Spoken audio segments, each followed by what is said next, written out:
Hey everybody, Gripp here. Here's a little bit about my faith journey. I started playing drums when I was about 6.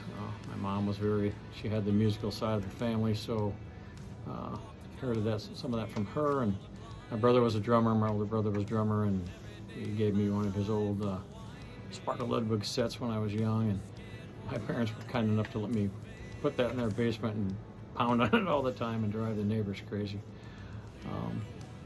And the first time I ever played drums in front of people, besides at school and the bands, was we did Godspell at our church, so that was pretty cool. And then when I was 16, I formed my own rock band and had my first gig and kind of had the itch. And decided that's really what I wanted to do. I wanted to be a rock and roll drummer, or really wanted to be a big rock star, right? So at 17, I moved out and really went after the dream and formed my own band, and ended up cutting a CD. I had a small record contract out of California back then, and didn't do a whole lot, but did okay over in Europe, but I didn't do a whole lot. And, by the time I was 35, I kind of decided that I was going to be too old to be a rock star, so I was going to hang it up. And through that time, through church, I was at Bible camp, and I went to Sunday school every Sunday, and it was church a lot because my mom worked there too, so during the summer that's where I stayed, and I learned about Jesus there. And I said the prayer, and I was baptized as an infant, but I never really had that personal relationship with Jesus until later on in life. As I went through this rock and roll career, I got married very young, had kids very young. I wasn't around very much, and that had took a big toll on my marriage, and eventually ended up ending. My marriage ended. But during that time, I had, made all my own decisions, and not a lot of them were good. And I was in a pretty dark place where, had real bad depression, and my marriage is failing, and had a strained relationship with my kids, and just didn't want to be here anymore. And I asked God to save me at that time. That's maybe 16, 17 years ago now. And I was ready to take my own life, and I asked Jesus to come into my life and save me, and He did. He said, "It's not your time," and here I am today, still alive, and I have very strong faith now.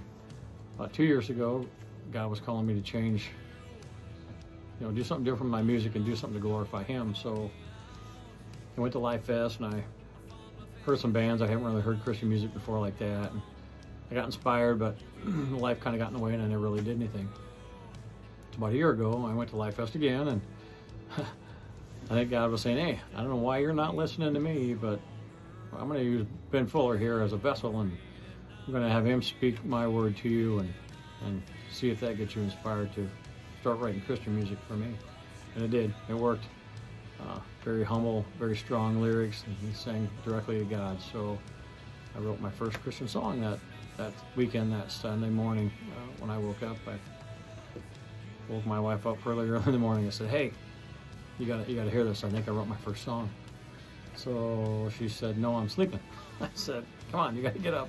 So she did, and she listened to it, and she liked it. So eventually I said, "Okay, we're going to do something." We talked about it at great length, and decided that if we were going to do this, we were going to go all in, and we're going to go wherever God took us, and we're just going to follow the path. And He's done some amazing things in the last year. I had to learn how to write Christian music because it was much different than the rock style I had written years ago, and I haven't written music forever. So I did a Google search for Christian songwriting teachers out of Nashville, and I found John Chisholm. He's with Nashville Christian Songwriters, and I took an 8-week course with him, and it ended up going to Nashville and recording a couple songs on the cheap. I think AOK Records had some kind of a deal where for $450 they would record all the music, and you come down and sing the vocals, and they'd master it, and they'd send it to you, and you could do whatever you wanted with it. So I went down there and did those 2 songs, When I Pray and He Rescued Me. which I did release early on. And while I was down there, I met John Chisholm, the guy who taught the classes, and he also has this artist development program, and we were talking about that, and he's talking about, you record more music, release more music, maybe go out on tour and play, and I'm thinking, man, that was a whole bunch of years ago for me, I think I'm a little old to be doing that stuff now. And he said, well, you're never too old to spread God's word.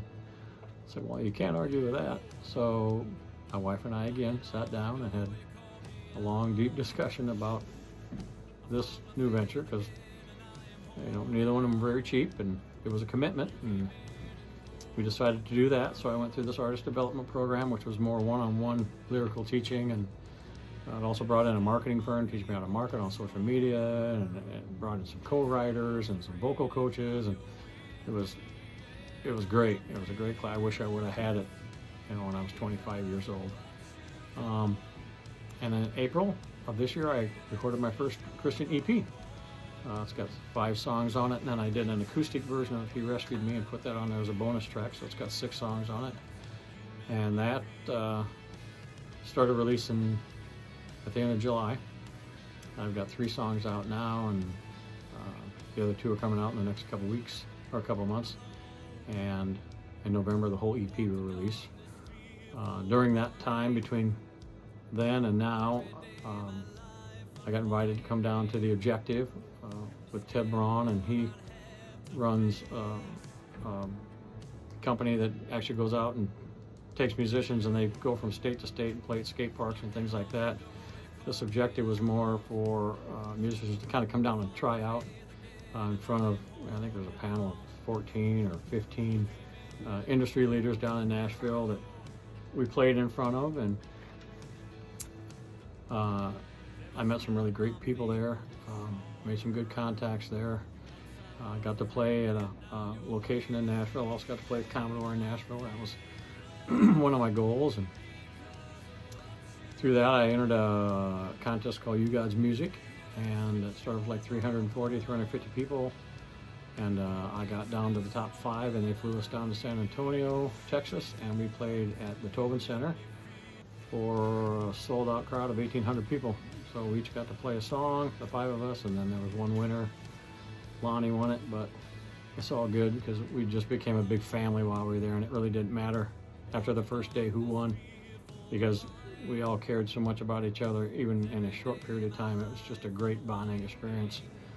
I'm getting ready to shoot a music video here coming up in about 2 weeks on Hello It's Me, and I'm going back in the studio in January to do another EP, and I'm doing a EP release party at my church for an EP release concert right before the EP comes out. So that's kind of been my faith journey and my life journey, and kind of who I am, and that's me, that's who I am now, and I love Jesus, and I'm not afraid to say it, and I love writing music for God, so that's who I am.